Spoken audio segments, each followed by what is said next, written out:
Hello दोस्तों, story Aditya YT में आपका स्वागत है। My hot professor part 11 chapter 111 operation room surgery coma.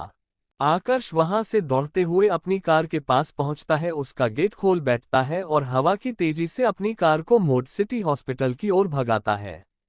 कुछ ही मिनट में आकर्ष सिटी हॉस्पिटल पहुंच जाता है। वह सीधे रिसेप्शनिस्ट के पास पहुंचता है। क्या अभी अभी यहाँ पर कोई एक्सीडेंट केस आया है? एक लड़की का। रिसेप्शनिस्ट अपने सामने खड़े हैंडसम पर्सनैलिटी लड़के को देखती ही रह जाती है। आकर्ष भले ही अभी अस्त व्यस्त हालत में था, पर उसकी खूबसूरती में कोई कमी नहीं आई थी। आकर्ष, जिसे ऐश के बारे में जानने की जल्दी थी, रिसेप्शनिस्ट द्वारा खुद को लगातार घूरे जाने पर वह टेबल पर अपने हाथ पटकते हुए गुस्से में चिल्लाकर कहता है, मैंने कुछ पूछा है यू ब्लडी इडियट।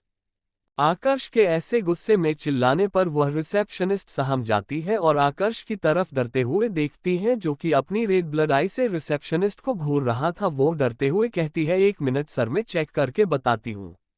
रिसेप्शन जल्दी से अपने कंप्यूटर में चेक करती है और आकर्ष को जानकारी देती है, जी सर, अभी एक एक्सीडेंट केस आया है जो कि एक लड़की का है। उसकी एज अभी 19-20 साल के लगभग होगी। आकर्ष, जो कि चाहता ही नहीं था कि वह लड़की ऐश हो। रिसेप्शनिस्ट की बताई गई बात को सुनकर उसका सीना छलनी हो जाता है और वह वैसे ही गुस्से में पूछता है, उसको कहाँ लेकर गए हैं? अभी कहाँ है वह? सर, एक्सीडेंट बहुत बुरा हुआ है, इसलिए उनको सीधे ऑपरेशन थिएटर की ओर ले जाया गया है। रिसेप्शनिस्ट की बात सुन आकर्ष का दिल धड़कन ही भूल जाता है और वह अपने भारी कदमों से ऑपरेशन थिएटर की ओर भागता है। आकर्ष जैसे ही ऑपरेशन थिएटर के सामने पहुंचता है तो उसे स्ट्रेचर में कोई लेटा हुआ दिखता है। कुछ वार्ड बॉय उसे रूम अंदर ले जा रहे थे। आकर्ष जल्दी से अपने कदम बढ़ा देखता है तो उसे एक लड़की का चेहरा दिखता है जो कि खून से सना हुआ था। ऐश को अपने सामने ऐसे देख आकर्ष बिल्कुल फ्रीज हो जाता है और वह अपनी जगह ही रुक जाता है। उसे बिलीव नहीं हो रहा था कि उसकी ऐश की ऐसी हालत हो गई है। आकर्ष बिल्कुल होशो हवास खोकर वहां खड़ा था। धीरे धीरे वार्ड बॉय उस स्ट्रेचर को ऑपरेशन थिएटर के अंदर ले जाते हैं और दरवाजा बंद कर देते हैं। जैसे ही दरवाजा बंद होने की आवाज आती है, आकर्ष अपने होश में आ गेट के पास दौड़ते हुए पहुंचता है और कांच के जरिए अंदर देखने की कोशिश करता है, पर उसे कुछ नहीं दिखता। उसकी प्यारी बीवी ऑपरेशन रूम में जिंदगी और मौत के बीच झूल रही है और वो कुछ नहीं कर पा रहा है। उसे अपने गालों पर गर्म चीज महसूस होती है। वह अपने हाथों से अपनी गालों को छूता है तो उसे महसूस होता है कि उसके आंसू उसके गालों से बह रहे थे। आज अपने प्यार के ऐसी हालत में देख उसे एक अनचाहे डर ने घेर लिया था, और वो डर था ऐश को खोने का। उससे बिलीव ही नहीं कर पा रहा था कि एक दिन में उसकी दुनिया में इतने बदलाव आए और उसकी जिंदगी में ये सब हो गया। वह बदहवास सा वही ऑपरेशन थिएटर के सामने खड़ा रहता है। आकर्ष ने अपने कदम वहां से हिलाए नहीं थे। आकर्ष को लगातार खड़े खड़े करीब 1 घंटे हो चुके थे कि ऑपरेशन थिएटर से एक नर्स बाहर आती है जो कि कुछ काम से बाहर आई थी। उस नर्स को बाहर आया देखकर आकर्ष जल्दी से उसके पास जा पूछता है, क्या मेरी वाइफ ठीक है? उसको ज्यादा चोट तो नहीं आई है ना? नर्स, जो कि कुछ काम से बाहर आई थी, आकर्ष के ऐसा पूछने पर वह उससे पूछती है, क्या आप उनके हस्बैंड हैं? नर्स की बात पर आकर्ष हाँ में सिर हिलाता है तो नर्स उससे कहती है, उनका बहुत बुरा एक्सीडेंट हुआ है, डॉक्टर अभी ऑपरेशन की तैयारी कर रहे हैं, अभी हम कुछ भी नहीं कह सकते, अब जो कुछ भी है डॉक्टर और भगवान के हाथों में है। इसके साथ ही वो आगे अपने काम को करने चली जाती है। आकर्ष की रही सही उम्मीद भी उस नर्स के द्वारा कहे गए शब्दों ने तोड़ दी थी। आकर्ष को ऐसा महसूस हो रहा था कि किसी ने उसके शरीर से जान ही निकाल दी हो। उसका दिल धड़कना भूल गया था। वह एक ही पल में क्या से क्या हो गया। आकर्ष बिना पलक झपकाए ऑपरेशन रूम की लाइट को बिना पलक झपकाए देख रहा था और वैसे ही वहीं खड़ा रहा।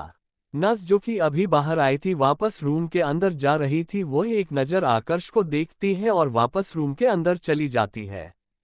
आकर्ष को वहां खड़े खड़े 2 घंटे बीत गए थे। अंदर सर्जरी चल रही थी। कुछ ही देर में पूरी डॉक्टरों की टीम रूम से बाहर आती है। आकर्ष डॉक्टर्स को बाहर आए देख उनके के पास जा पूछता है, क्या मेरी वाइफ ठीक है? उनका ऑपरेशन सक्सेसफुल रहा? डॉक्टर आश्चर्य से आकर्ष की तरफ देख रहे थे। डॉक्टर के कुछ ना बोलने पर आकर्ष चिल्लाते हुए कहता है, मैंने कुछ पूछा है आपसे, आप जवाब क्यों नहीं दे रहे हैं? क्या ऑपरेशन सही रहा? मेरी वाइफ ठीक तो हो जाएगी ना? आकर्ष के ऐसे चिल्लाने पर डॉक्टर सहम जाते हैं और डरते हुए जवाब देते हैं, देखिए उनका बहुत बड़ा एक्सीडेंट हुआ है, अभी हम कुछ नहीं कह सकते, हमसे जितना हो सकता था हमने कर दिया।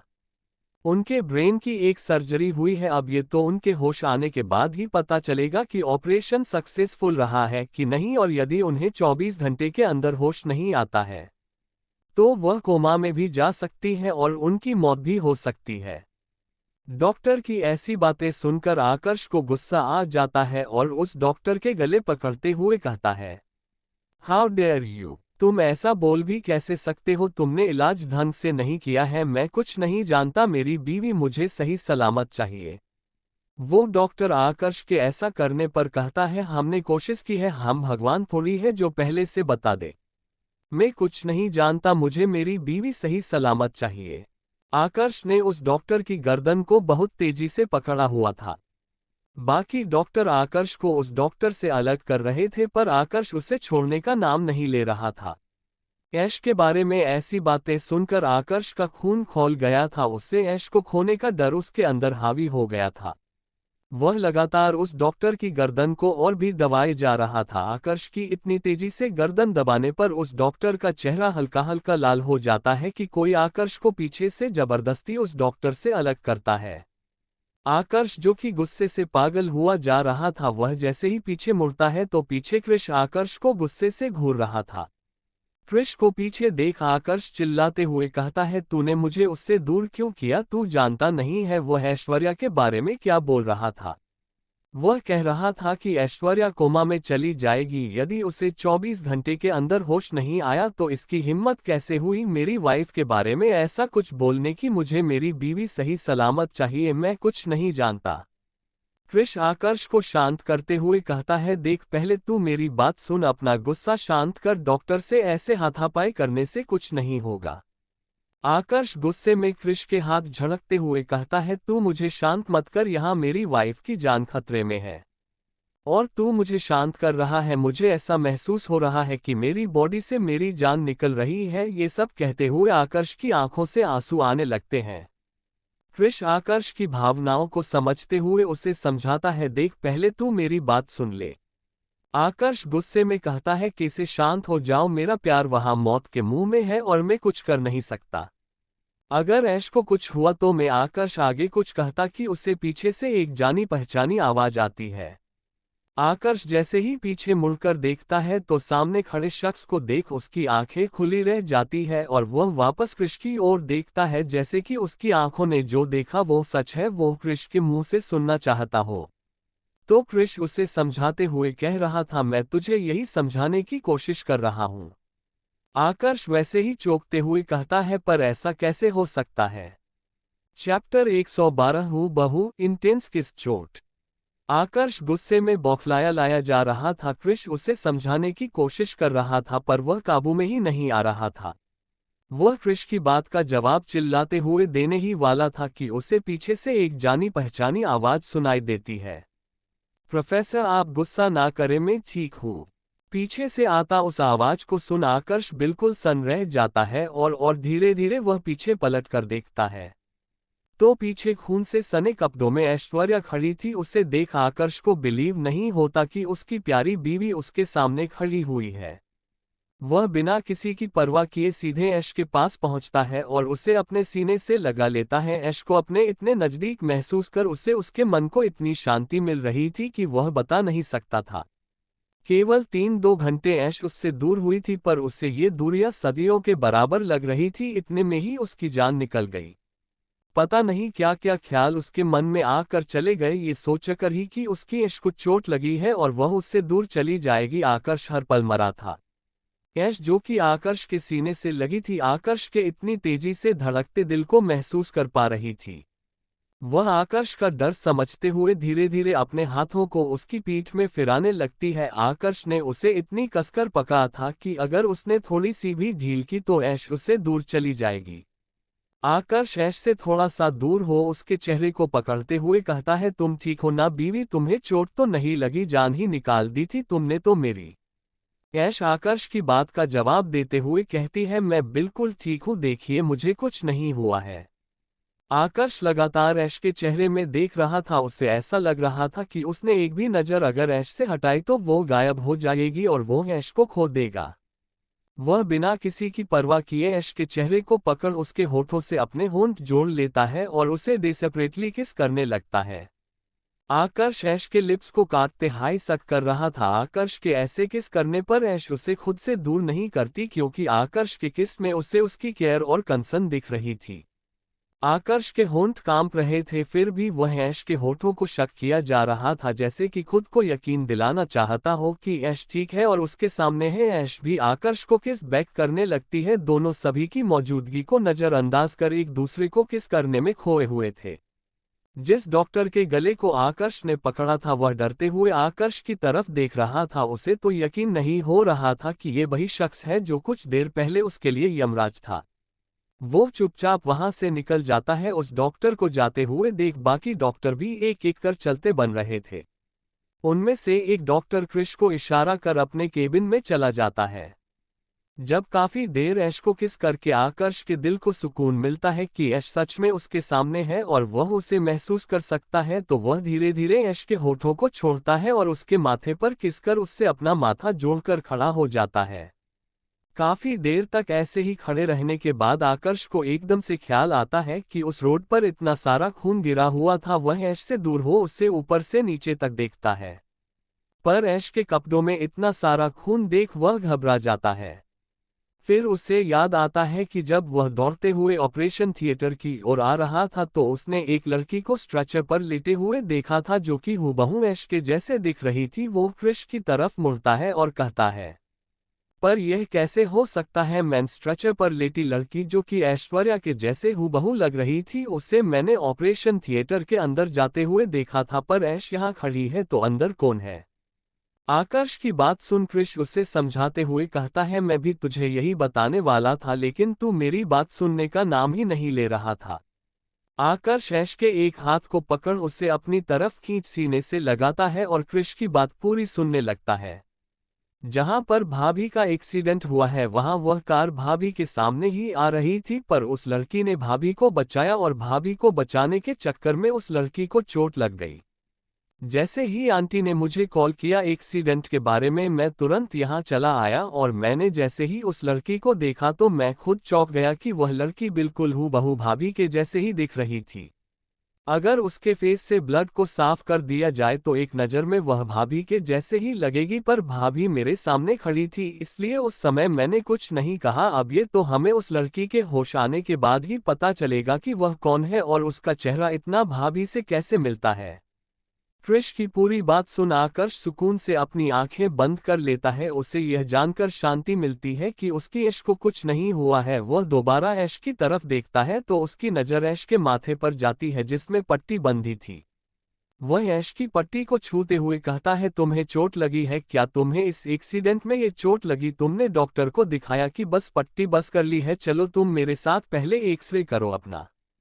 आकर्ष को वापस पैनिक करते देख ऐश उसके हाथ को पकड़ती है और उसे अपनी तरफ खींचती है। धीरे धीरे अपनी अंगूठे की मदद से उसके हाथों को सहलाते हुए कहती है, मैं ठीक हूँ, मैंने डॉक्टर को दिखा लिया है। मैं वार्ड में थी जब मैं डॉक्टर से इलाज ही करवा रही थी, जब मैंने आपकी ऐसे चिल्लाने की आवाज़ सुनी इसलिए मैं भागी भागी यहाँ चली आई। ऐश की पूरी बात सुना आकर्ष वापस से उसे गले से लगाता है और पूछता है, मॉम, दादी माँ, चाची माँ कहाँ पर है? तुम अकेली हो यहाँ पर? नहीं, सभी यहीं थे, पर दादी माँ बहुत ज्यादा थक गई थी इसलिए मॉम और चाची माँ उनको छोड़ने नीचे गई हुई हैं। मैं अपनी पट्टी करवा रही थी जब मैंने आपकी आवाज़ सुनी इसलिए मैं बाहर आ गई उस रूम से। ठीक है, चलो तुम रेस्ट करो। आकर्ष उसे गोद में उठाने लगता है तो ऐश कहती हूँ, मैं ठीक हूँ, बस मेरे सर में चोट लगी है। आकर्ष उसे अपनी पैनी नज़रों से देखता है तो ऐश आकर्ष की ऐसी नज़रों को देख चुप हो जाती है और उससे कुछ नहीं कहती। आकर्ष उसे गोद में उठा वापस उसके वार्ड की तरफ बढ़ जाता है और उसे बेड पर लेटा देता है। क्रिश जो कि उनके पीछे पीछे ही आ रहा था, आकर्ष उसकी तरफ मुड़ते हुए कहता है, एक डॉक्टर को बुलाओ और मुझे ऐश्वर्या की पूरी रिपोर्ट चाहिए। आकर्ष की बात सुन ऐश कहती है, पर इसकी जरूरत क्या है, अभी तो डॉक्टर ने मेरा इलाज किया है। ऐश अभी यह कह ही रही थी कि आकर्ष गुस्से से उसे घूरता और कहता है, तुम चुप करो, तुम्हारी ही लापरवाही का ये नतीजा है। क्या जरूरत थी तुम्हें इतनी चलती रोड में जाने की? अब तुम्हारे मुंह से एक आवाज भी निकली ना तो मुझसे बुरा कोई नहीं होगा। आकर्ष को वापस गुस्से में देख क्रिश हाँ सिर हिला उनके केबिन से निकल जाता है। आकर्ष के ऐसे चिल्लाने पर ऐश मुंह बनाते हुए अपना सर टेढ़ा कर लेती है। आकर्ष को ऐश के गुस्से से कोई फर्क नहीं पड़ता। आकर्ष ऐश को अच्छे से जानता था कि उसकी बेवकूफ बीवी को क्या ही पता होगा कि उसके एक्सीडेंट की बात सुनकर उस पर क्या बीती है। कुछ ही देर में एक डॉक्टर आते हैं। वो डॉक्टर आकर्ष से डर रहा था क्योंकि अभी कुछ देर पहले आकर्ष जैसा वाइल्ड बिहेव कर रहा था, उसकी वजह से उस डॉक्टर की भी सिटी-पिटी गोल हो गई थी। जब आकर्ष ने चिल्लाते हुए दूसरे डॉक्टर की गर्दन को दबा रहा था तब वह डॉक्टर ऐश का इलाज कर रहा था। दोनों ही आकर्ष की आवाज सुनकर वार्ड से बाहर निकलकर देखते हैं तो आकर्ष गुस्से में उस डॉक्टर पर हावी हो रहा था। वह डॉक्टर डरते हुए ऐश को एग्जामिन करता है और आकर्ष की तरफ मुंह अड़ते हुए कहता है, ये डॉक्टर के ऐसे हकलाने पर आकर्ष चिल्लाते हुए कहता है, हकलाते ही रहेंगे कि क्लियर आवाज में कहेंगे? आकर्ष के ऐसे चिल्लाने पर वह डॉक्टर सहम जाता है। डॉक्टर को डरता देख ऐश आकर्ष को घूरती और कहती है, क्या आप चिल्लाना बंद करेंगे? वह आपसे डर रहे हैं।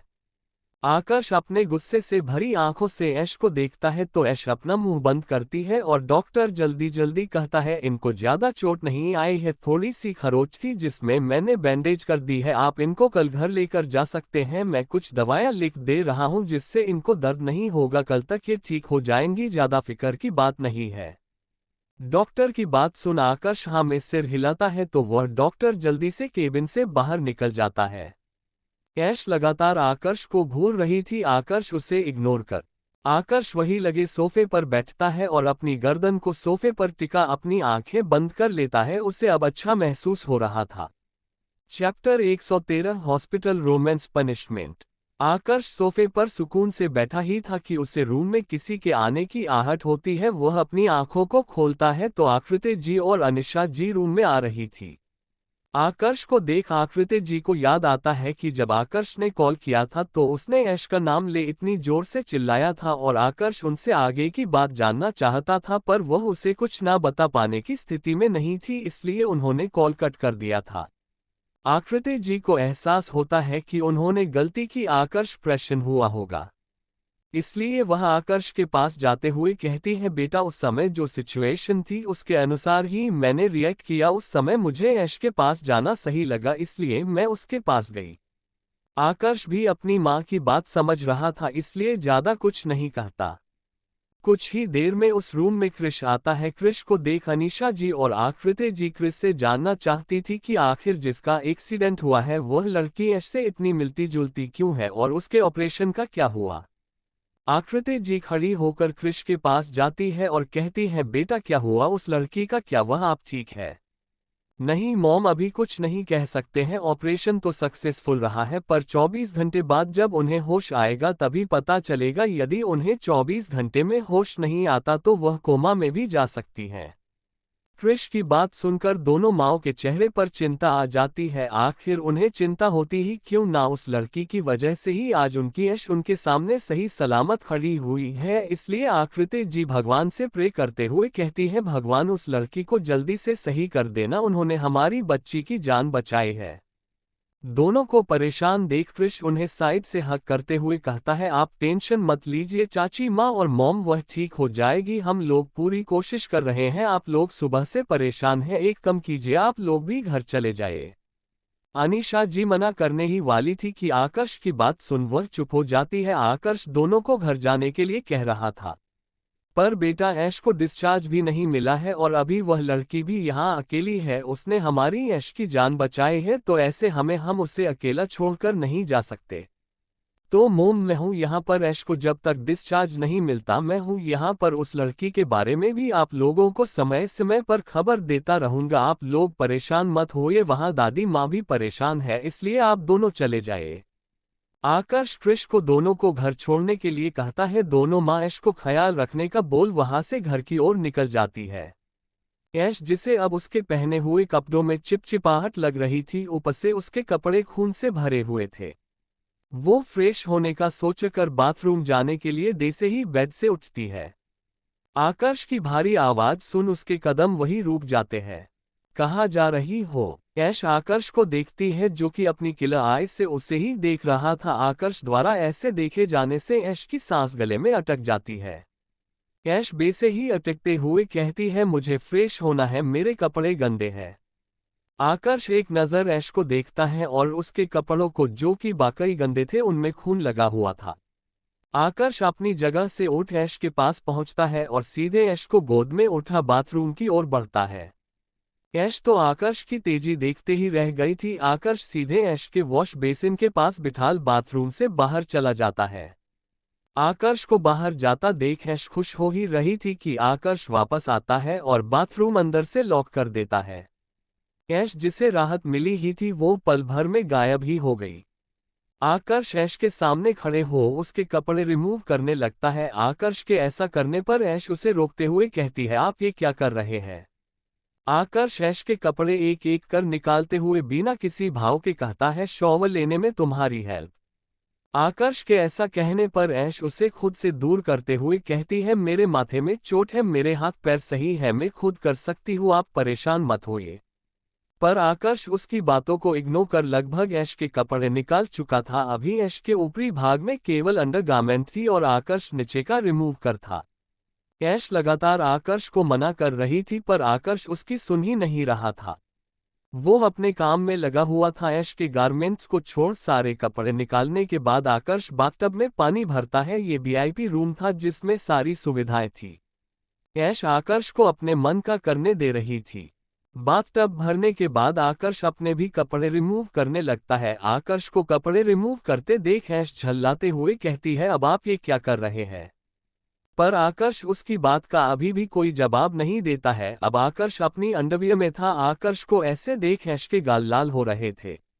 आकर्ष ऐश को गोद में उठा सीधे बाथटब में बैठ जाता है। ऐश आकर्ष के ऐसा करने पर पानी पानी हुई जा रही थी, उससे बहुत शर्मा रही थी। आकर्ष धीरे धीरे अपने हाथों से ऐश की बॉडी साफ करने लगता है। ऐश भी शर्म को छोड़ आकर्ष के साथ बाथटब में बाथ एंजॉय करने लगती है। धीरे धीरे ऐश को महसूस होता है कि उसके उभार ढीले पड़ रहे हैं। वो नीचे देखती है तो आकर्ष ने उसकी ब्रा निकाल दी थी। ऐश अपने उभारों को अपने हाथ से छुपाने लगती है। आकर्ष ऐश को हल्का उठा उसकी अंडीज भी निकाल देता है। ऐश अब और भी शर्मा रही थी।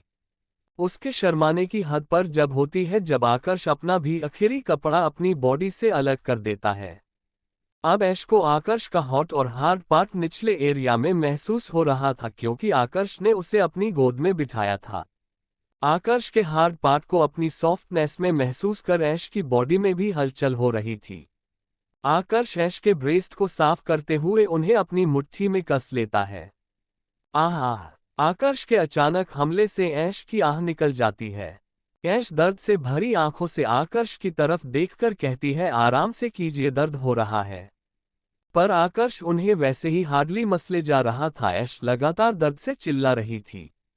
आकर्ष ऐश को खुद से चिपकाते हुए उसके कान में अपनी गर्म सांसों को छोड़ते हुए कहता है, बीवी। आकर्ष की इतनी डरावनी आवाज सुन ऐश डरते हुए कहती है, जी क्या आज तुम उस मानस के साथ थी? आकर्ष ये पूछते हुए लगातार ऐश की गर्दन में चूम रहा था। ऐश आकर्ष के ऐसा पूछने से डर जाती है और हल्का मुड़ते हुए ऐश की तरफ देखती है जो कि अपनी रेड ब्लड आइज से उसे ही देख रहा था। आकर्ष की इतनी भयंकर आंखों को देख ऐश डर जाती है। ऐश को कुछ ना बोलता देख आकर्ष दोबारा पूछता है, बोलो थी कि नहीं? इसके साथ ही उसके हाथ ऐश के लव होल तक पहुंच जाते हैं। ऐश सिसकते हुए कहती है, हाँ थी।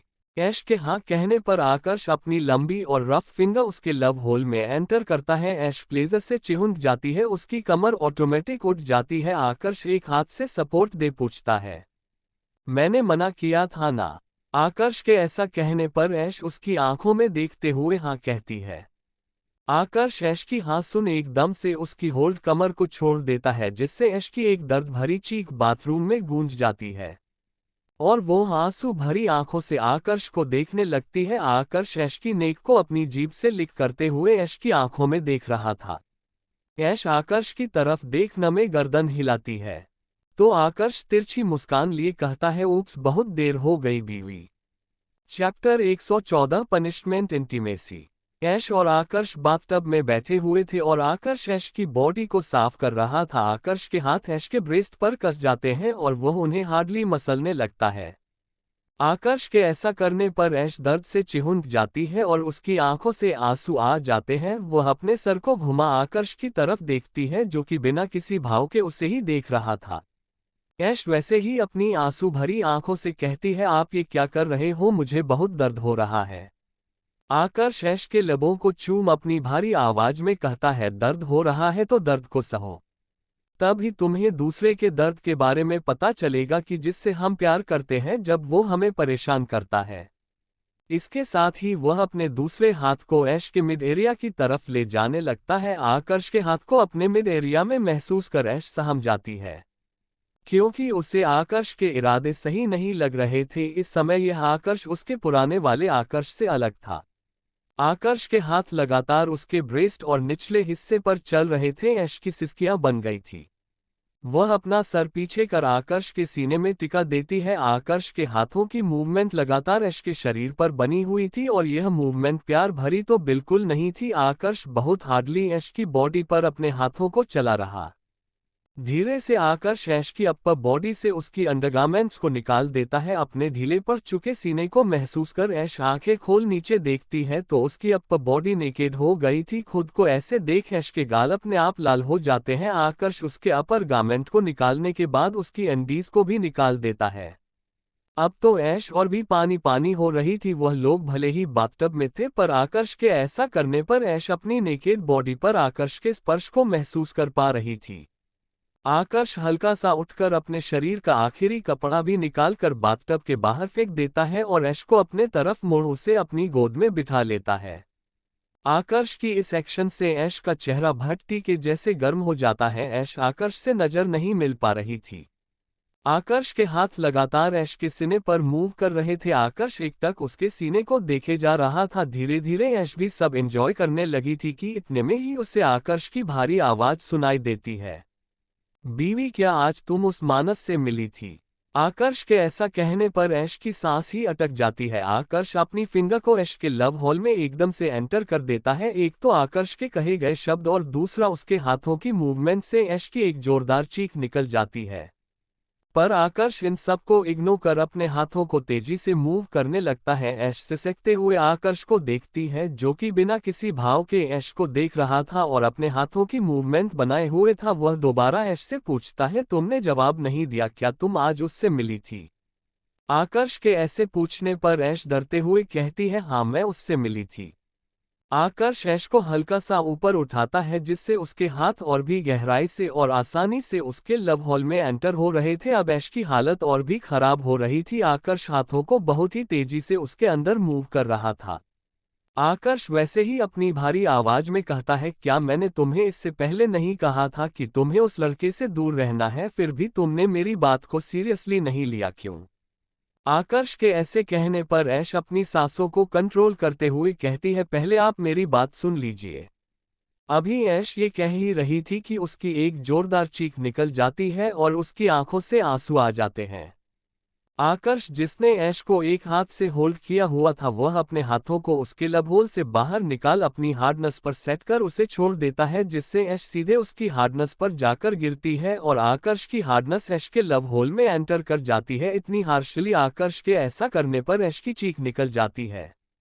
आकर्ष स्मार्ट करते हुए कहता है, ऊप्स मेरा हाथ फिसल गया, तुम कुछ कह रही थी बीवी।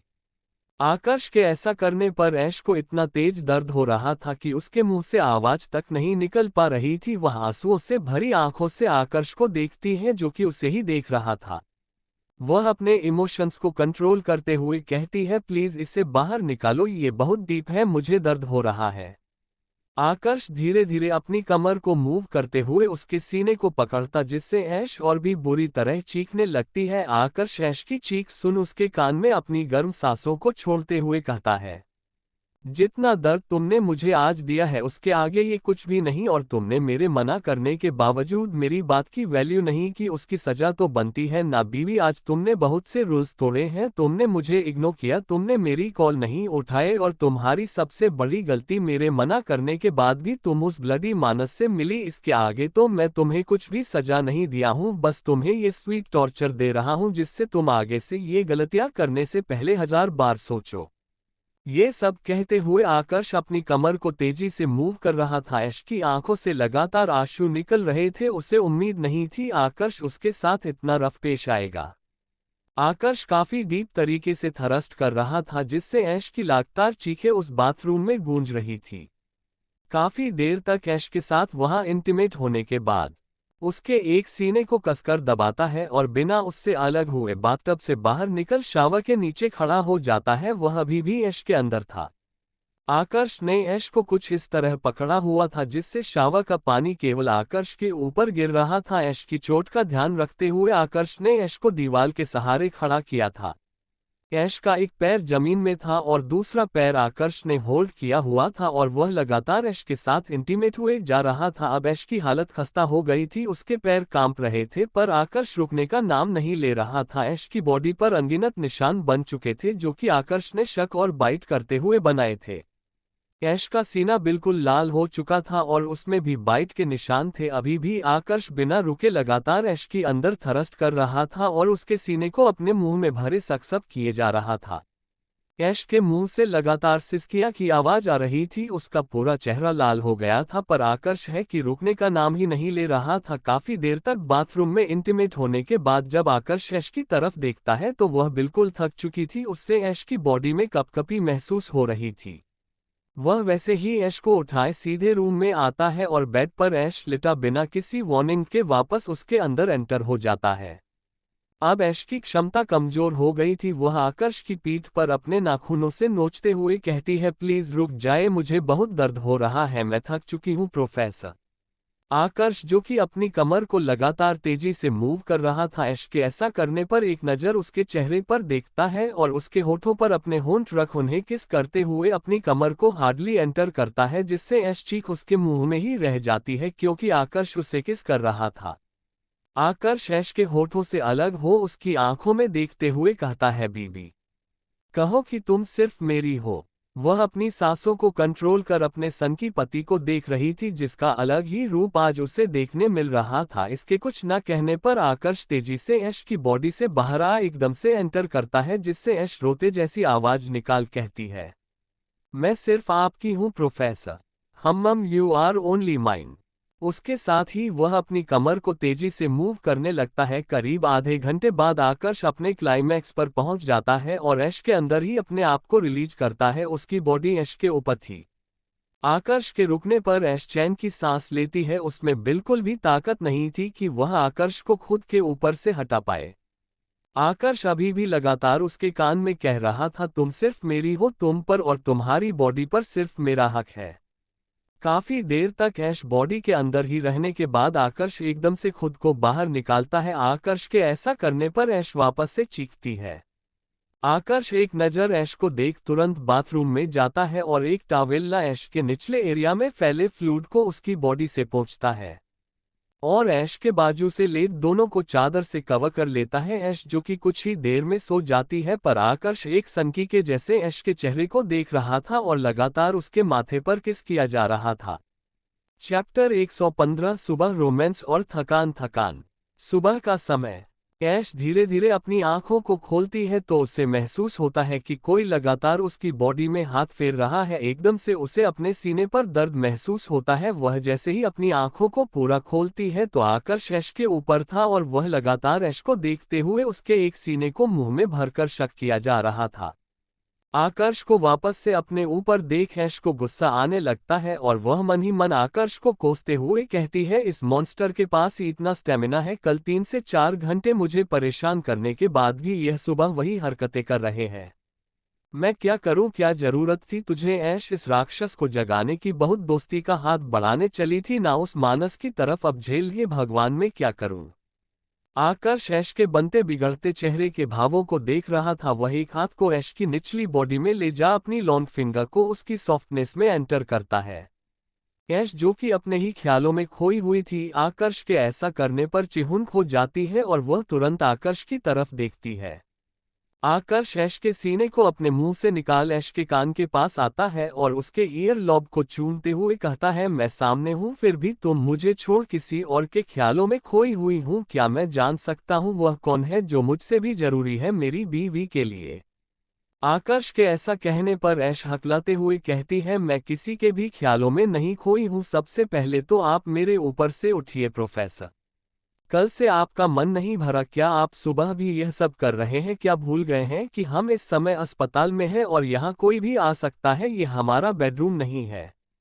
ऐश के ऐसा कहने पर आकर्ष अपनी एक भौं को ऊपर करता है और अपने हाथों के मूवमेंट बढ़ाते हुए तेजी से अपनी उंगलियों को इन और आउट करने लगता है। ऐश जो कि आकर्ष की निचले बार को भूल गई थी, आकर्ष के ऐसा करने पर सिसकने लगती है। आकर्ष तिरछी मुस्कान लिए ऐश को देखता और कहता है, पर तुम्हें देखकर तो बिल्कुल नहीं लगता कि तुम्हें याद है कि यह हॉस्पिटल है। देखो तुम अभी भी मुझे महसूस करने के लिए तैयार हो। उफ यू आर सो वेट। आकर्ष के ऐसा कहने पर ऐश के गाल लाल हो जाते हैं और वह शर्माते हुए कहती है, ऐसा कुछ नहीं है, ये सब आपकी वजह से हुआ है। आपको क्या जरूरत थी सुबह सुबह ये सब करने की?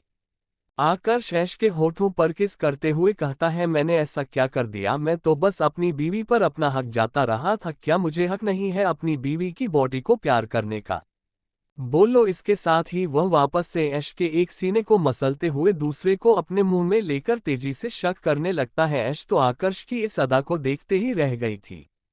उसकी वापस से सिसकियां बन जाती हैं। आकर्ष जब देखता है कि ऐश अब ज्यादा ही आउट ऑफ कंट्रोल हो रही है तो वह अपने हाथों की मूवमेंट बंद करता है और ऐश के पैरों को एडजस्ट कर धीरे से अपनी हार्डनेस को ऐश की सॉफ्टनेस में रगड़ने लगता है। आकर्ष के ऐसा करने पर ऐश ऑटोमेटिक प्लेजर से अपनी गर्दन को पीछे कर लेती है।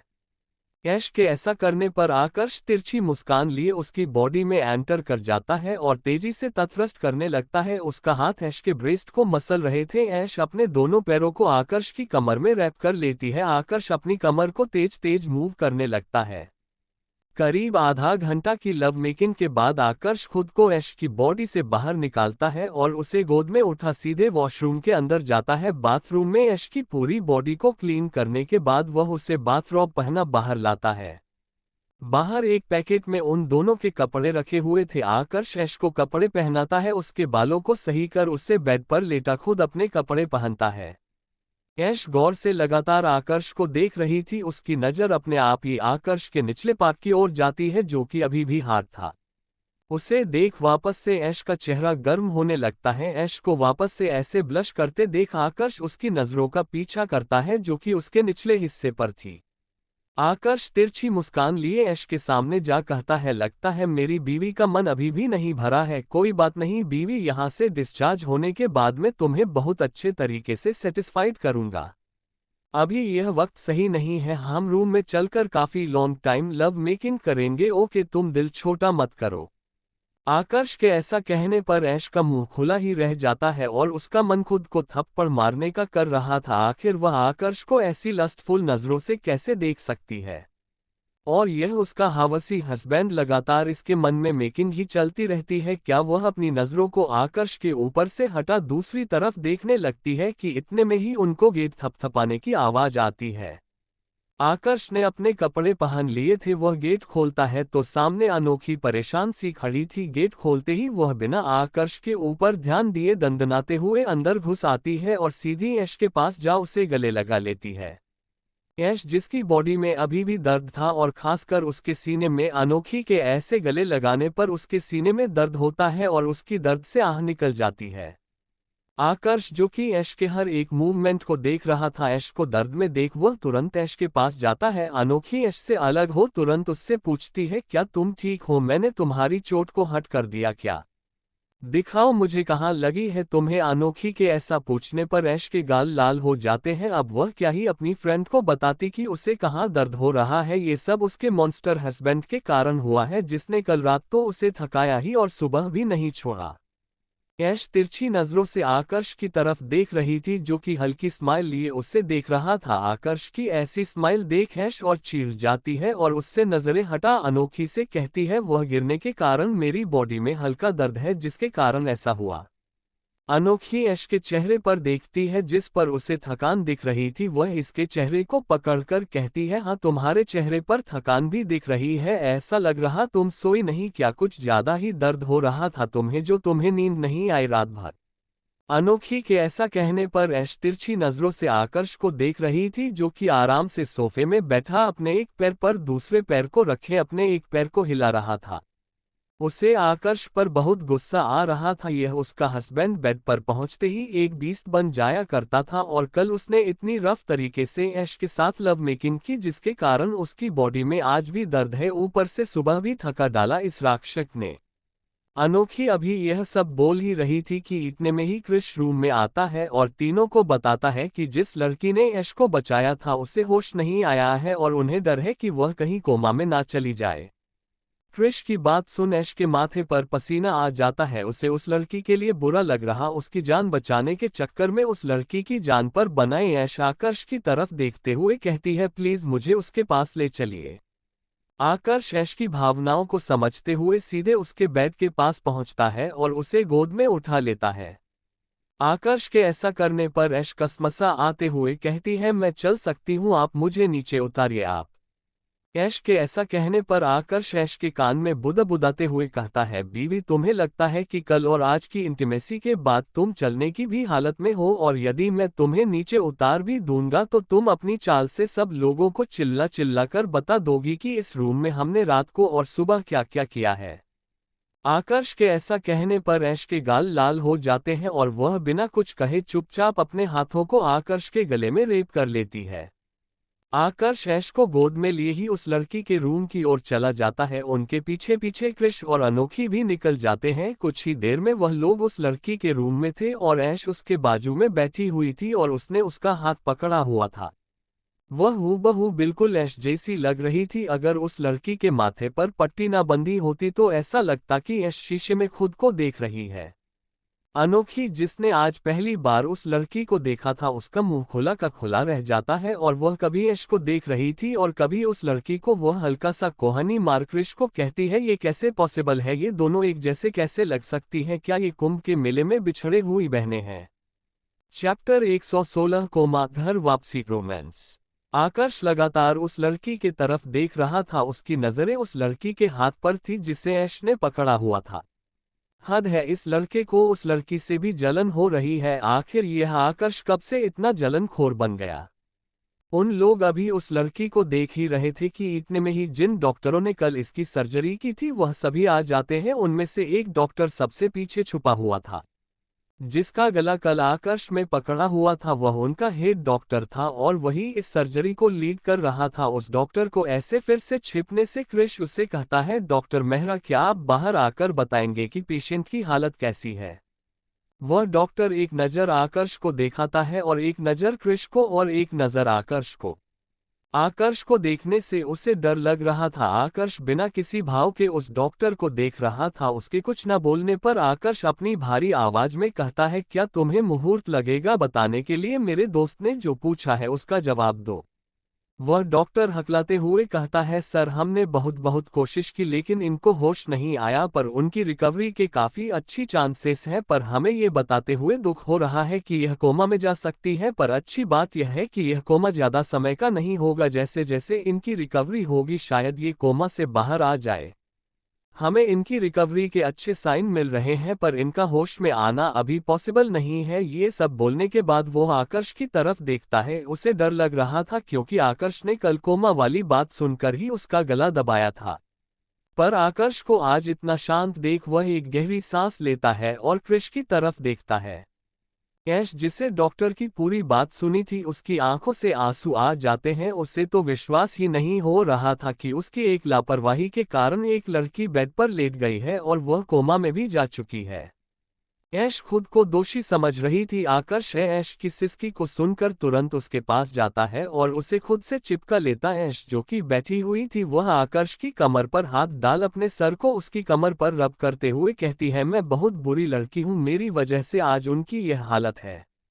आकर्ष धीरे धीरे ऐश के सिर पर हाथ फेरते हुए कहता है, तुम खुद को ब्लेम करना बंद करो। तुमने नहीं कहा था उसे, तुम्हें बचाने के लिए वह खुद आई थी और हम बड़े से बड़े डॉक्टर से उसका इलाज कराएंगे। वह जल्दी ही ठीक हो जाएगी और मेरा वादा है ये तुमसे।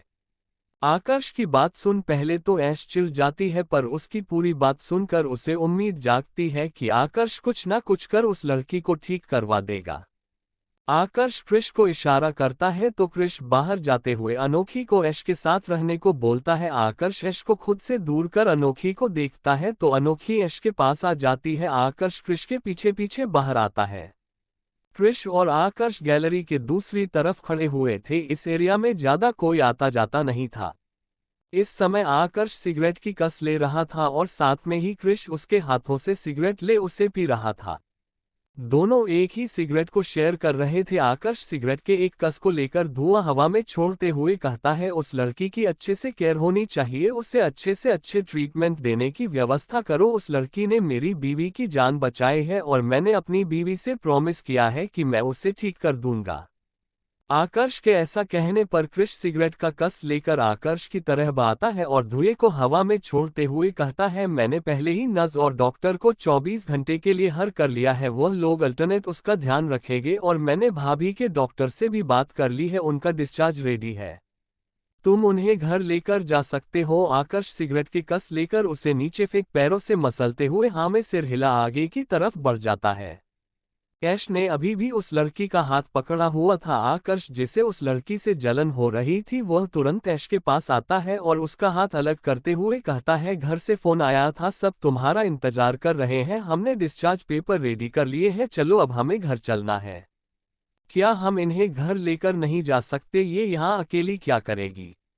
आकर्ष ऐश की बात सुन एक नज़र बेड पर लेटी लड़की की तरफ देखता है और ना में सर हिला कहता है, घर पर हम अच्छा ट्रीटमेंट नहीं दे पाएंगे, यहाँ डॉक्टर हैं और फैसिलिटी है जो कि सही है, मैंने ऑलरेडी यहाँ के डॉक्टर और नर्स को हायर कर लिया है, वह 24 घंटे हमें उनकी हर पल की खबर देंगे, तुम्हें ज्यादा टेंशन लेने की जरूरत नहीं है, ये हॉस्पिटल में ही ठीक है। आकर्ष की बात सुन ऐश हाँ में सर हिलाती है।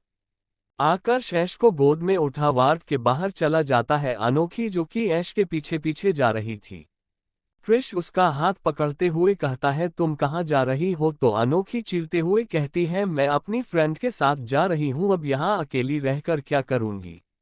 गजब लड़की हो, अभी शादी हुई, हमारा एक दिन भी नहीं हुआ और तुम फ्रेंड के चक्कर में अपने पति को ही भूल गई, तुमने सबसे पहले भाभी से ही मिलना जरूरी समझा और मुझसे मिलना। क्रिश की ऐसी शिकायत सुन अनोखी उसके गालों को पकड़ उसमें किस करते हुए कहती है, ओह मेरे नए नए बने हस्बैंड को बुरा लग गया, आज मेरी फ्रेंड का दिन है, कल मेरे हस्बैंड का।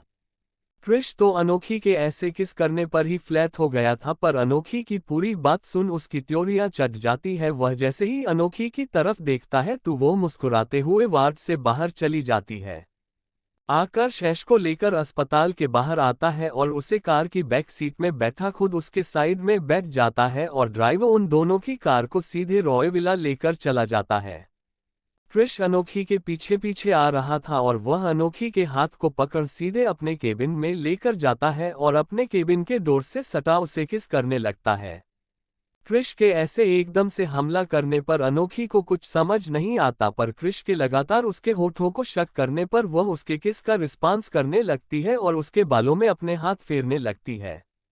अनोखी के किस करने पर क्रिश और भी गहराई से अनोखी को किस करने लगता है। उसका एक हाथ धीरे धीरे अनोखी के ब्रेस्ट की ओर जाता है और उन्हें कपड़ों के ऊपर से ही सहलाने लगता है। अनोखी क्रिश के उस हाथ पर थप्पड़ मारते हुए उससे अलग होती है और कहती है, तुम्हें तो बस मौका चाहिए, दूर रहो मुझसे।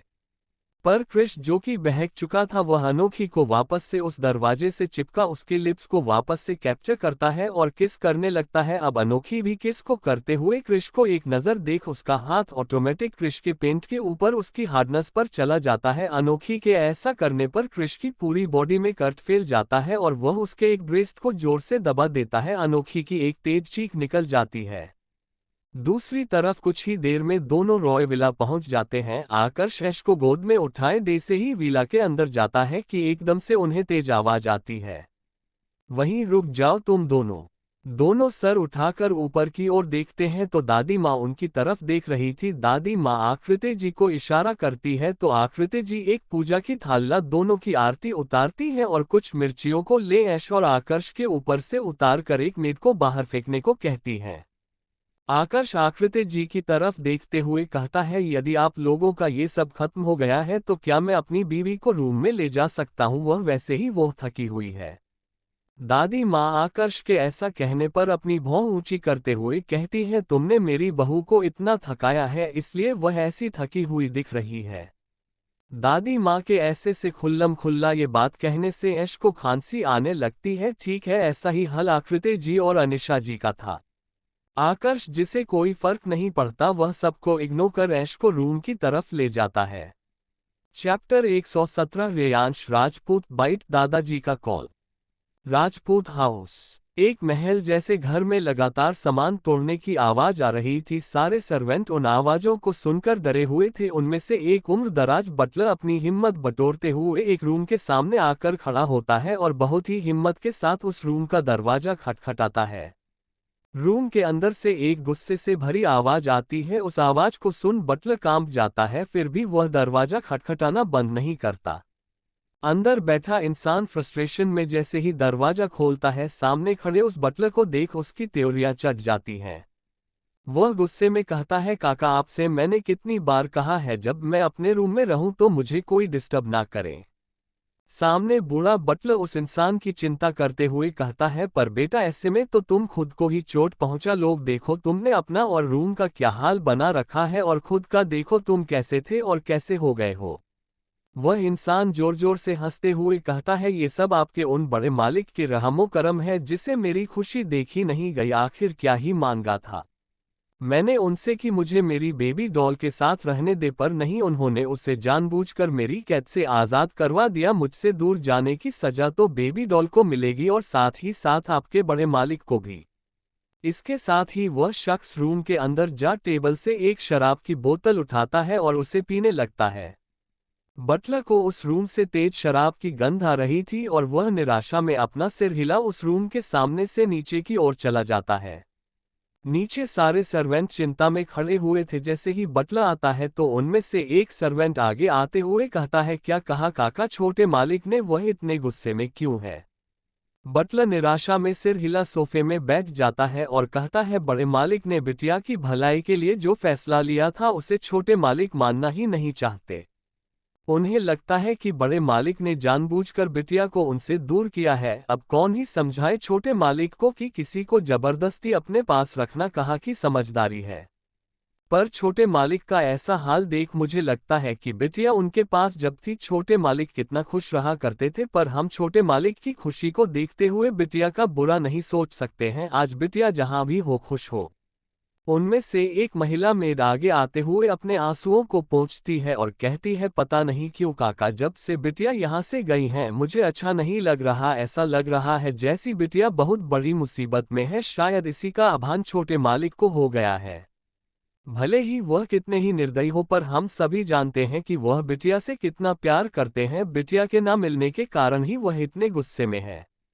तभी उसे महल में एक भारी भरकम आवाज गूंज जाती है। तुम सबको उसकी निराशा दिख रही है, लेकिन उस लड़की का हाल उसने क्या बना रखा था यह नहीं दिख रहा। अरे कैसे आंसुओं के घूंट पीती थी वह लड़की, आज उसके पास नहीं है। तब उसे महसूस हो रहा है कि वह क्या थी, पर जब वह लड़की इसके साथ थी तो इसने कभी कदर की उसकी, और मैंने कुछ गलत नहीं किया है। उस लड़की को भी अपनी जिंदगी जीने का हक है। रेयांश राजपूत को पता चलना चाहिए कि जिस इंसान से हमें प्यार होता है उन्हें हमें प्यार ही करना चाहिए, न कि अपनी पजेसिवनेस और क्रूरता के कारण उन्हें हट करना चाहिए। बटलर रेयांश का पक्ष लेते हुए कहते हैं, पर छोटे मालिक भी कहाँ गलत है सर। बिटिया शुरू से ही नहीं चाहती थी कि वह उनके साथ रहे, पर छोटे मालिक उनसे प्यार भी तो कितना करते थे। रामू तुम समझ नहीं रहे हो, रेयांश का प्यार एक तरफा था। वह जबरदस्ती ही उसे अपने साथ रख रहा था। आज नहीं कल वह रेयांश की जिंदगी से भाग जाती है। रियांश के कारण अपनी जान दे देती, क्या तुम यही चाहते हो कि वह लड़की मौत के मुंह में चली जाए केवल तुम्हारे छोटे मालिक की खुशी के लिए? रामू नामे सिर हिलाता है तो रणधीर राजपूत गुस्से में अपनी छड़ी को टिकते हुए वहां से अपने रूम की ओर चले जाते हैं।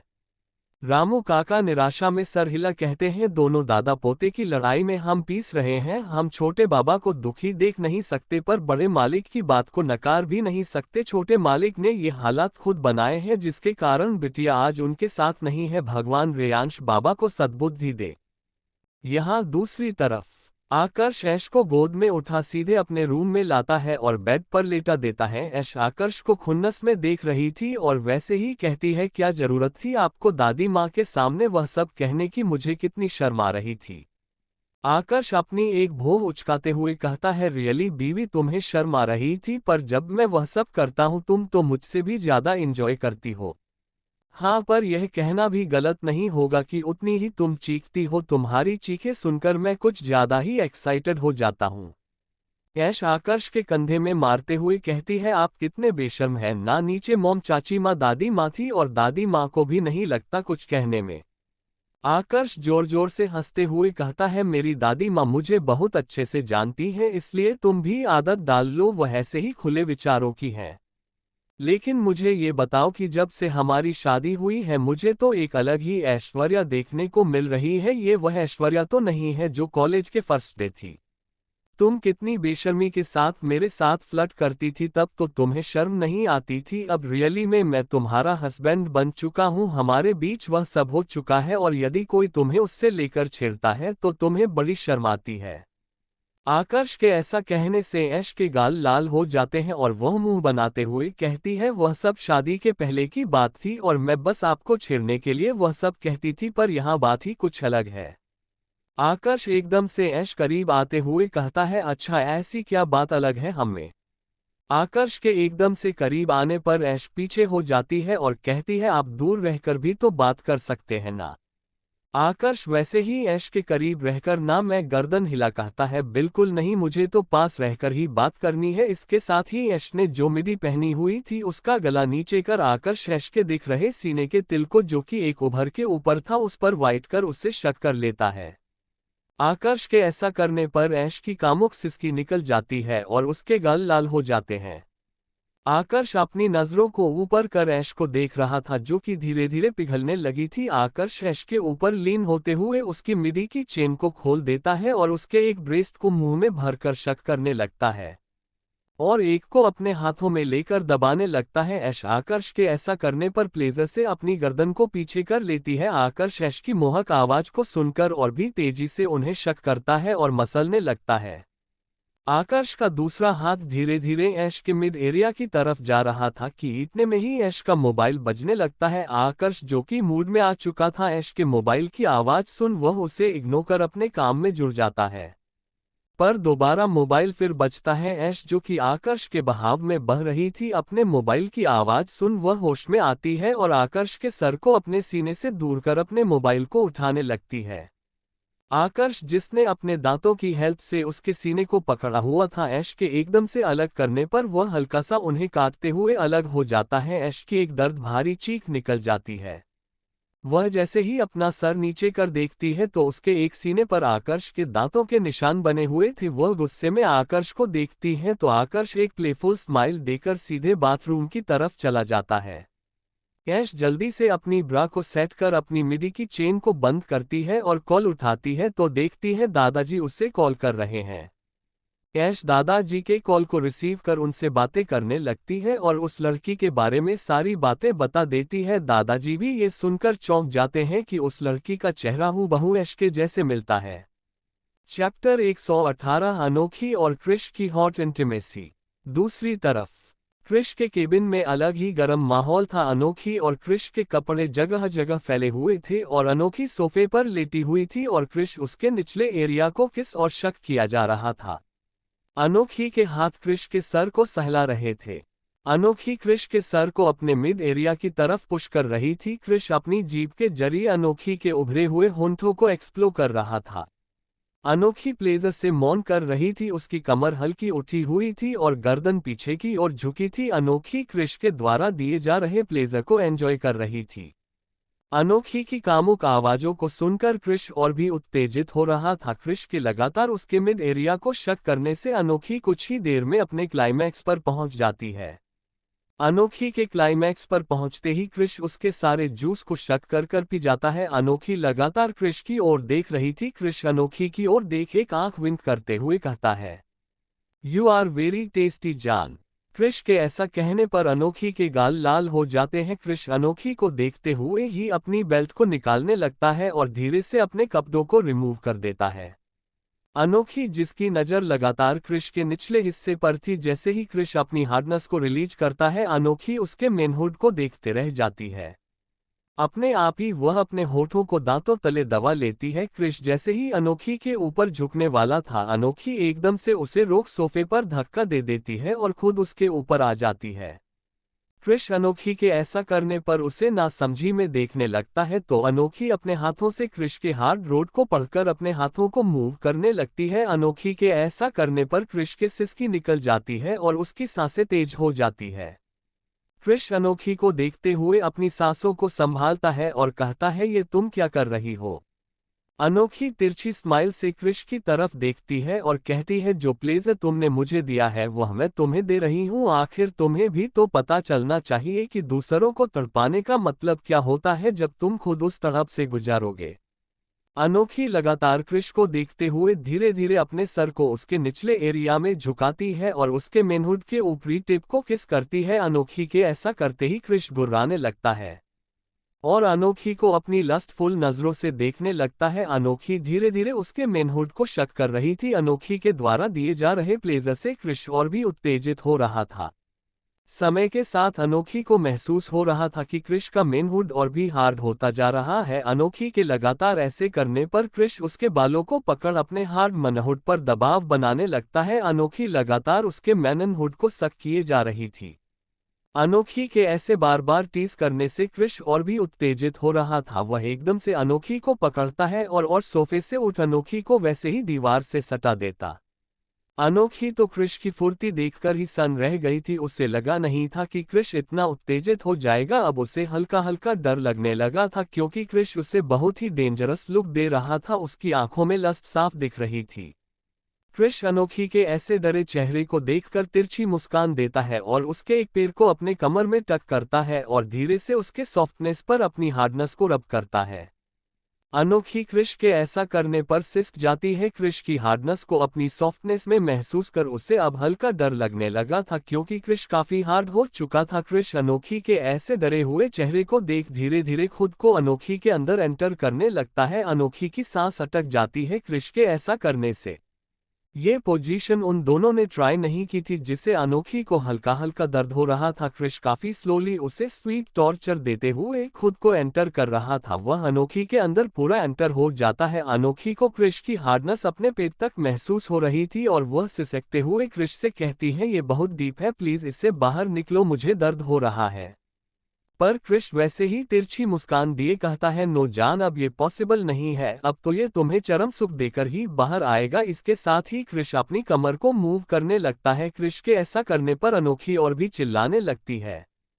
उसकी ऐसी मनमोहक आवाजों को सुन क्रिश और भी उत्तेजना के साथ अपनी कमर को मूव कर रहा था। अनोखी के हाथ क्रिश की पीठ पर लिप चुके थे। अनोखी और क्रिश की बॉडी में बिल्कुल भी डिस्टेंस नहीं था। क्रिश अनोखी को सामने से फोर्स दे रहा था और पीछे दीवार के कारण अनोखी दोनों के बीच में फंस कर रह गई थी।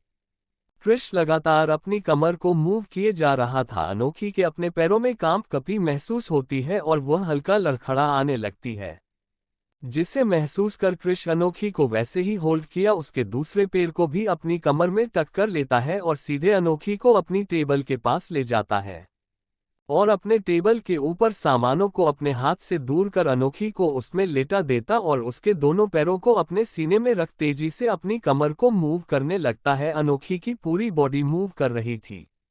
क्रिश काफी तेजी से उसके अंदर मूव कर रहा था, जिससे अनोखी की सिसकियां लगातार बंधी हुई थी। अनोखी को दर्द भी हो रहा था, लेकिन क्रिश के ऐसा करने पर उसे मजा भी आ रहा था। दोनों अपनी इंटीमेसी को एंजॉय कर रहे थे कि कुछ ही देर में क्रिश अपने क्लाइमैक्स पर पहुंच जाता है, पर क्रिश अनोखी के अंदर रिलीज होने से पहले ही अपने हार्डनेस को उसकी बॉडी से अलग करता है।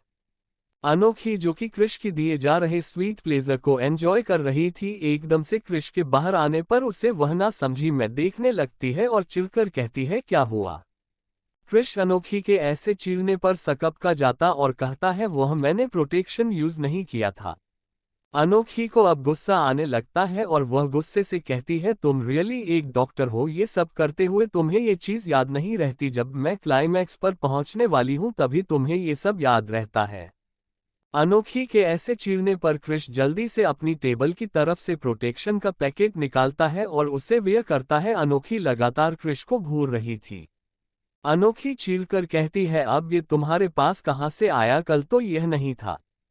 क्रिश यहाँ वहां देखते हुए कहता है, वह मैंने आज सुबह ही बहुत सारे खरीद लिए थे, क्योंकि मुझे लगता है हमें इनकी ज्यादा जरूरत पड़ेगी। तो तुमने यहाँ क्यों खरीद के रखे हुए हैं? क्या तुम हमेशा मेरे साथ इंटीमेशन अपने केबिन में ही करोगे क्या? तो क्रिश सकपकाते हुए कहता है, ऐसा कुछ नहीं है, पर कभी भी हमारा मूड बन सकता है, इसलिए मैं यहाँ भी रख लिए हैं और अपने घर में भी रख लिए हैं। क्रिश बातों में ही लगा हुआ था, तो अनोखी चीरकर कहती है, अब तुम करना स्टार्ट करोगे कि बातों में ही लगे रहोगे? अनोखी के ऐसे चिल्लाने पर क्रिश जल्दी से उसके पास आता है और अपनी हार्डनेस को उसकी सॉफ्टनेस में एंटर करता है।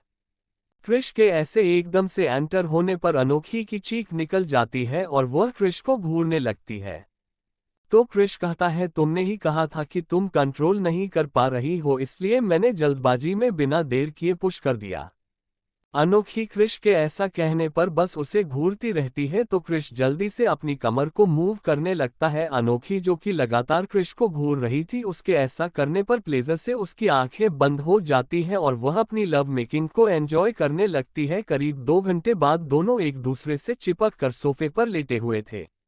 अभी भी क्रिश अनोखी के अंदर ही था, पर वह कुछ कर नहीं रहा था, वह बस अनोखी को महसूस कर रहा था। अनोखी और क्रिश दोनों ने ही कपड़े नहीं पहने थे। फिर अनोखी सोफे पर लेटी हुई थी और क्रिश उसके ऊपर लेटा हुआ था, उसके सीने को एक हाथ से पकड़े और दूसरे को अपने मुंह में लिए था।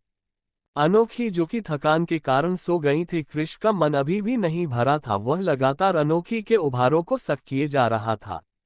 धीरे धीरे क्रिश वापस से हार्ड होने लगता है। क्रिश, जो कि अभी भी अनोखी के अंदर था, वह अनोखी को डिस्टर्ब ना करते हुए बहुत धीरे धीरे अपनी कमर को मूव करने लगता है। क्रिश के ऐसा करने पर अनोखी हल्का कसमसा जाती है, लेकिन ज्यादा ही थके होने के कारण वह वापस सो जाती है। क्रिश काफी सॉफ्टली उसके साथ इंटीमेट हो रहा था। अब ये तो क्रिश जानता था कि वह कितने रिस्क के साथ यह sweet and soft love making कर रहा था। चैप्टर 119 हॉट बॉडी गर्लफ्रेंड जलन।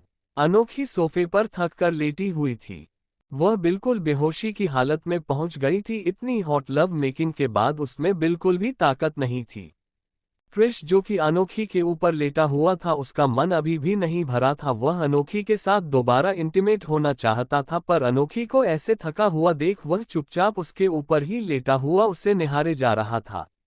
पर अनोखी की नेकेड बॉडी उसकी बॉडी से टच हो रही थी, जिसके कारण उसकी बॉडी में हॉट रिएक्शन कर रही थी, जिससे क्रिश की बॉडी वापस से हार्ड होने लगती है। अभी भी क्रिश अनोखी के अंदर ही था। उसने अपने रिलीज के बाद खुद को अनोखी की बॉडी से अलग नहीं किया था। अनोखी बिल्कुल भी एग्जॉस्ट होकर लेटी हुई थी। क्रिश उसके एक ब्रेस्ट को पकड़कर धीरे धीरे मसलने लगता है और वह लगातार अनोखी को देख रहा था, जो कि अपनी थकान से भरी आंखों को बंद करे लेटी हुई थी। क्रिश को मालूम था कि अनोखी सो गई है, इसलिए वह इस मौके का फायदा उठा उसके एक ब्रेस्ट को सहलाने लगता है और दूसरे को मुंह में भरकर उसे शक करने लगता है। क्रिश के ऐसा करने से अनोखी हल्का कसमसाने लगती है, तो क्रिश उसकी ब्रेस्ट को शक करना छोड़ बिल्कुल शांत होकर लेट जाता है। उसे अनोखी से डर लग रहा था, कहीं अनोखी गुस्से के कारण उसे खुद के ऊपर से हटा ना दे, पर क्रिश को अभी भी अनोखी की बॉडी की नीड थी। वह अभी तक फुल सेटिस्फाइड नहीं हुआ था। अनोखी वापस से सो जाती है, तो क्रिश वापस से उसके ब्रेस्ट को मुंह में भरकर सक करने लगता है। उसके मेनहुड वापस से हार्ड होने लगता है और उसके शरीर में गर्मी भरने लगती है। क्रिश जो कि अनोखी के अंदर ही था वह धीरे धीरे अपनी कमर को मूव करते हुए थ्रस्ट करने लगता है। अनोखी जो कि आराम से सो रही थी अपनी बॉडी में हो रही हलचल को महसूस कर वह धीरे से अपनी आंखें खोलती है तो उसे पता चलता है क्रिश लगातार उसके ब्रेस्ट को शक करते हुए धीरे धीरे मूव हो रहा था। अनोखी जो कि क्रिश ऐसा करने से वापस से उत्तेजित हो गई थी पर उसे दर्द भी हो रहा था पर फिर क्रिश के इतने सॉफ्टली पेश आने के कारण वह मौन करने लगती है। अनोखी की मौन को सुन क्रिश और भी एग्रेसिव होकर थ्रस्ट करने लगता है। क्रिश के ऐसे एग्रेसिव होकर थ्रस्ट करने से अनोखी प्लेजर से चिल्लाने लगती है, उसे अपनी सॉफ्टनेस दर्द हो रहा था। वह गुस्से में क्रिश की तरफ देखती है जो कि प्लेफुल नजरों से उसे ही देख रहा था। अनोखी गुस्से में उसे कहती है तुम सच में एक बीस्ट हो, अभी हमने इतनी देर लव मेकिंग की, तुमने थके नहीं, आखिर इतना स्टैमिना लाते कहाँ से हो। क्रिश स्मिर्क के साथ अनोखी को देखते हुए कहता है मेरे स्टैमिना को देखकर तुम्हें तो खुश होना चाहिए कि तुम्हारे हस्बैंड के पास इतना स्टैमिना है। देखो तुम्हारे चेहरे पर थकान साफ दिख रही है पर तुम मुझे खुद के अंदर फील करके एंजॉय भी कर रही हो जो कि तुम्हारी वेट सॉफ्टनेस से मुझे महसूस हो रहा है, तुम कितना बुरी तरह मुझे अपने अंदर महसूस करना चाहती हो। क्रिश के ऐसा कहने से अनोखी के गाल लाल हो जाते हैं और वह उसके कंधे पर थप्पड़ मारते हुए कहती है क्रिश तुम मुझे गुस्सा दिला रहे हो, चुपचाप मेरे अंदर से बाहर आओ। क्रिश जो कि कुछ ज्यादा ही एक्साइटेड हो गया था वह अनोखी के ब्रेस्ट को काटते हुए कहता है ये पॉसिबल नहीं हो सकता बीवी, और इसके साथ ही क्रिश काफी डीप तरीके से थ्रस्ट करने लगता है। अनोखी को क्रिश की हार्डनेस अपने पेट पर महसूस हो रही थी, वह क्रिश का नाम लेकर प्लेजर से चिल्लाते हुए कहती है आह क्रिश इट्स सो डीप। अनोखी के ऐसा कहने पर क्रिश तिरछी मुस्कान लिए कहता है यू लाइक इट बीवी। इसके साथ ही वह कई बार और तेजी से थ्रस्ट करता है। अनोखी को क्रिश की हार्ट सॉफ्ट गहराई से महसूस हो रही थी जिसके कारण वह और भी प्लेजर से मौन करने लगती है। अनोखी के ऐसे रिएक्शन पर क्रिश और भी ज्यादा एक्साइटेड होकर उसके एक पैर को उठा अपने कंधे पर रखता है और तेजी से थ्रस्ट करने लगता है।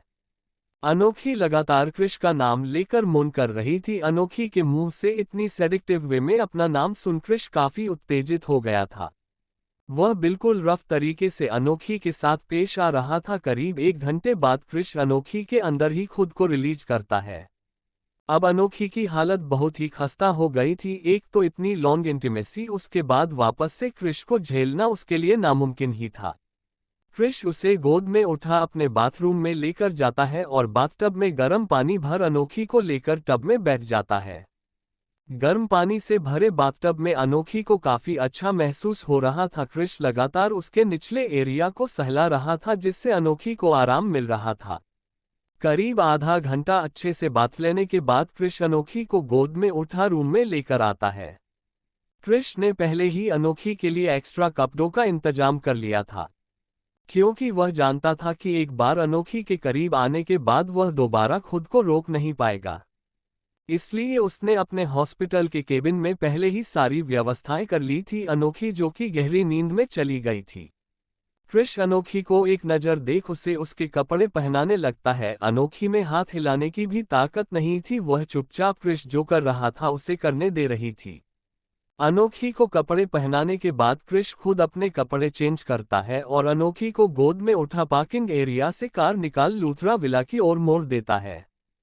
दूसरी तरफ राय विला में सभी डाइनिंग टेबल पर बैठे हुए थे और ऐश चुपचाप अपना खाना खा रही थी। इस समय आकर्ष वहां नहीं था। ऐश बीच बीच में दादाजी से बात कर रही थी। जब ऐश को आदित्य जी का कॉल आया था उसी टाइम आकर्ष को उसके ऑफिस से कॉल आता है और आकर्ष को अर्जेंट काम के कारण रॉय इंडस्ट्रीज जाना पड़ता है। आकर्ष ऐश को डिस्टर्ब ना करते हुए चुपचाप उसके माथे पर किसकर वहां से निकल जाता है। दादाजी से बात करने के बाद ऐश कुछ देर आराम करती है। एक अच्छी नैप लेने के बाद वो अपने रूम से बाहर आ जाती है तो देखती है आकृति जी, अनीशा जी और दादी माँ डाइनिंग एरिया की तरफ थी। आकृति जी सभी के लिए खाना लगा रही थी। ऐश को देख तीनों के चेहरे पर स्माइल आ जाती है पर दादी माँ की प्लेफुल स्माइल देख ऐश हल्का शर्माने लगती है। ऐश को शर्माते देखा दादी माँ हंसते हुए कहती है अरे हमें तो पता ही नहीं था हमारी बहू इतना शर्माती भी है। ऐश दादी माँ की तरफ देख कहती है क्या दादी माँ आप भी इतने में ही दादाजी, चाचा जी और हर्ष जी आ जाते हैं। उनको देख सभी चुप हो जाते हैं। कुछ ही देर में सबका डिनर होता है और ऐश अपने रूम की तरफ चली जाती है। इस समय रात की 11 बजे बज रहे थे, पर आकर्ष का कुछ पता नहीं था। ऐश को अब थकान के कारण नींद आ रही थी। दिन भर की इतनी भाग दौड़ प्लस कल आकर्ष के ऐसे थका देने पर वह चुपचाप बेड पर लेट जाती है। कुछ ही देर में उसे नींद आ जाती है। सुबह का समय।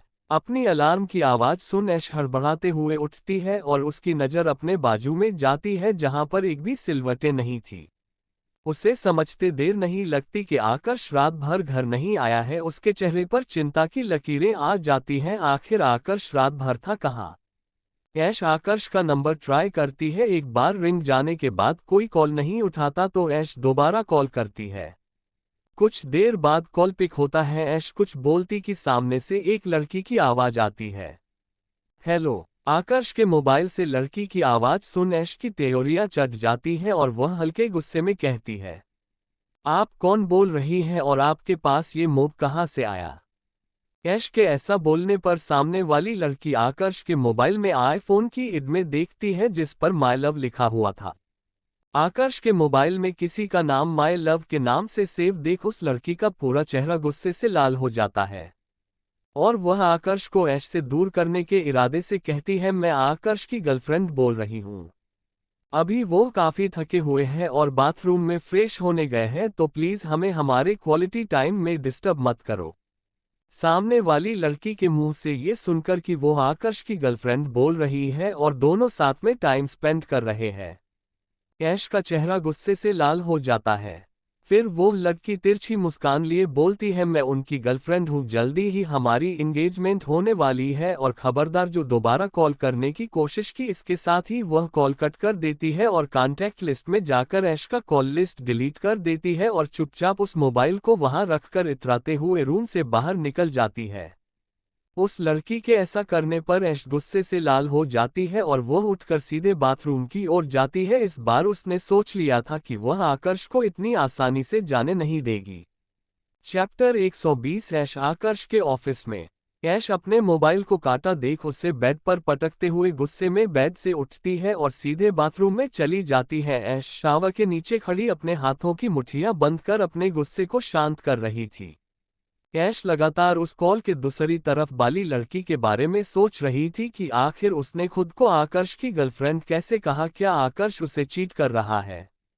ऐश का डाउट सच में बदलने लगता है क्योंकि आकर्ष रात भर रूम में नहीं आया और सुबह ही उस लड़की ने फोन में कहा कि आकर्ष बाथरूम में, मतलब जब उसने कॉल उठाया वो वही आकर्ष के साथ रूम में थी। कहीं आकर्ष उसके साथ सच में रात तो स्पेंड नहीं कर रहा था। ये सोच कर ऐश का माथा फटने लगता है। वह गुस्से में बाथरोब पहन बाथरूम से बाहर आती है और चेंजिंग रूम में जा एक ड्रेस निकाल उसे चेंज करती है। उसे कुछ भी करके आकर्ष रात भर कहा था और उसे आकर्ष के पास जाना था कि आखिर वह है कहाँ है, और इसके बारे में एक ही इंसान था जो उसकी मदद कर सकता था, वो थी दादी माँ। एक दादी माँ के थ्रू ही उसे पता चल सकता था कि आकर्ष रात भर कहाँ पर था। ऐश ने अपने बालों की एक पोनी बनाई हुई थी और अपने हैंडबैग को लेकर वह नीचे आती है। नीचे दादी माँ आकृति जी और अनीशा जी चाय पी रही थी। ऐश को नीचे आया देख दोनों सीढ़ियों की तरफ देखती हैं तो देखती ही रह जाती है। आज ऐश ने एक शिफॉन की साड़ी पहनी हुई थी। उसने अपनी मांग में सिंदूर लगाया हुआ था। ऐश ने जो ब्लाउज पहना था वो पीछे से काफी डीप था। आगे आंचल के कारण गला नहीं दिख रहा था, पर आंचल के हटने से उसके कसे हुए उभार काफी रिवील होते। पर बड़ों के सामने उसने काफी अच्छे से पल्लू लिया हुआ था। ऐश ने जब से उस लड़की की आवाज सुनी थी वो कोई मौका नहीं छोड़ना चाहती थी आकर्ष को सेड्यूस करने का, इसीलिए उसने आज ये लुक लिया हुआ था। ऐश नीचे आ वहीं सोफे में बैठ जाती है। आकृति जी ऐश के पास अपनी आंख से काजल निकाल ऐश के कान के पीछे लगा देती है और उसकी बलाय लेकर कहती है, बहुत सुंदर लग रहे हो बेटा आप। आकृति जी की बात सुन ऐश शर्मा कर अपना सिर झुका लेती है। ऐश को एकदम से अपना मिशन याद आता है। मिशन तो फाइंड आकर्ष। उसे किसी भी तरीके से आकर्ष का पता लगाना था, पर उसके लिए उसे दादी की हेल्प चाहिए थी, इसलिए वो बातें घुमा पूछती है, दादी सभी लोग कहाँ पर हैं? दादी ऐश को ऐसे देख मुस्कुराते हुए कहती है, बेटा, तुम्हारे दादाजी अपने स्टडी रूम में हैं और तुम्हारे डैड इंग्लैंड बिजनेस ट्रिप पर गए हैं और तुम्हारे चाचा जी की तबीयत इस समय खराब है, इसलिए वह आराम कर रहे हैं। दादी माँ ऐश की तरफ देखते हुए कहती है, बेटा तुम्हें देखकर लग नहीं रहा कि आज तुम कॉलेज जाएगी। फिर ऐश के चेहरे को देखती है जिसमें थकान साफ थी, पर उसके चेहरे की चमक कम नहीं हुई थी। क्या हुआ बेटा, तुम बहुत थकी थकी सी लग रही है, रात को नींद नहीं है आई क्या अच्छे से? दादी माँ के ऐसे कंसर्न से पूछने पर ऐश उनकी बात का जवाब देते हुए कहती है, नींद आ रही थी दादी माँ, लेकिन मैं आपके पोते का इंतजार कर रही थी, वह काफी रात तक नहीं आए, जिसके कारण मैं काफी देर तक जागती रही। ऐश की बात सुन दादी माँ की त्योरी चढ़ जाती है और वह आकृति जी की तरफ देखते हुए कहती है, बहू आकर्ष रात को घर नहीं आया क्या?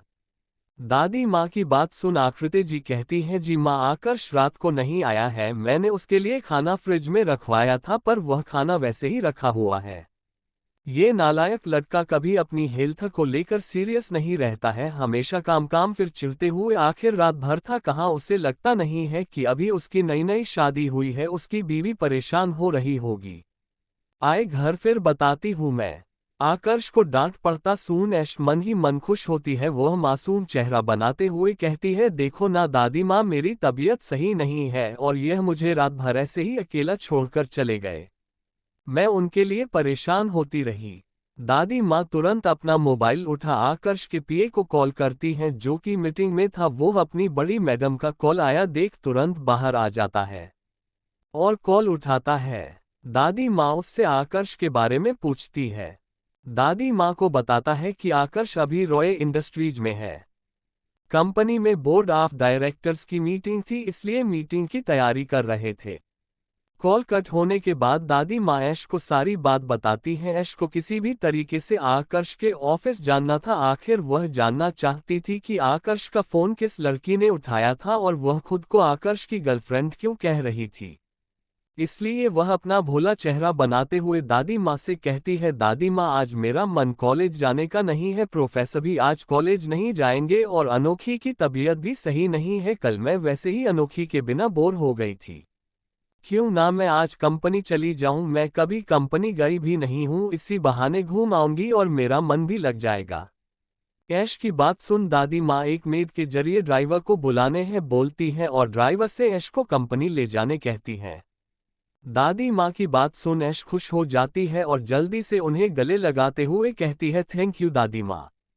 ऐश को इतना खुश देख अनिशा जी और आकृति जी मुस्कुराने लगती हैं। ऐश सभी से गले मिल घर से बाहर निकल कार में बैठ कंपनी की ओर निकल जाती है। अभी बोलो आधे रास्ते ही पहुंचे थे कि ऐश ड्राइवर को एक मॉल में चलने कहती है। ऐश की बात सुन ड्राइवर कंफ्यूजन में उसकी तरफ देखता है तो ऐश उसे आंखें दिखाते हुए कहती है, जितना कहा है उतना करो, मुझे माल लेकर चलो। ड्राइवर ऐश की बात सुन एक लग्जरियस मॉल में गाड़ी रोकता है। ऐश उसे पार्किंग एरिया में वेट करने बोल मॉल के अंदर चली जाती है और वहां क्लॉथ सेक्शन की ओर जा एक अच्छी सेक्सी सी ड्रेस खरीद लेती है।